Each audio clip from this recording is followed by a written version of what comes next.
বাবা, এটা আমার বাংলাদেশ। কুরআন হাদিসের আইন বাংলাদেশে চলে না। কুরআন হাদিসেও গান একেবারে নিষিদ্ধ এমন কিছু না।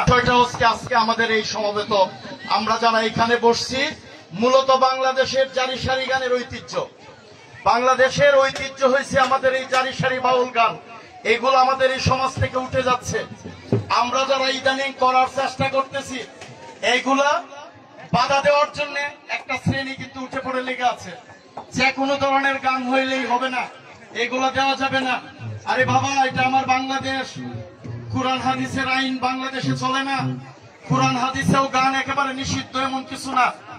তবে দয়া করে আপনাদেরকে বলি, আমাদের এই ঐতিহ্য, আমাদের এইখানে যারা সমবেত হয়েছে, অনেক বাচ্চারা এখানে জড়িত আছে, অনেক মানুষ এখানে গান শুনতে আসছে।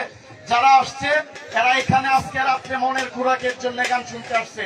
এরা কোনো অপকর্মে লিপ্ত হবে না, সবাই মনোযোগ সহকারে গান শুনতে আসছে মনের খোরাক নেওয়ার জন্য। তো আগামীতে আরো যতদিন মেলা থাকবে, এর চাইতে আরো ভালো অনুষ্ঠান করবেন। আপনাদের পাশে আরিফ ভাই, আমরা সবাই থাকবো ইনশাল্লাহ। এর চাইতে আরো ভালো গান আমরা যাতে উপহার দিতে পারি, সবাই আমাদের জন্য দোয়া করবেন। এই আয়োজক কমিটির জন্য দোয়া করবেন। সবাইকে ধন্যবাদ। আসসালামু আলাইকুম।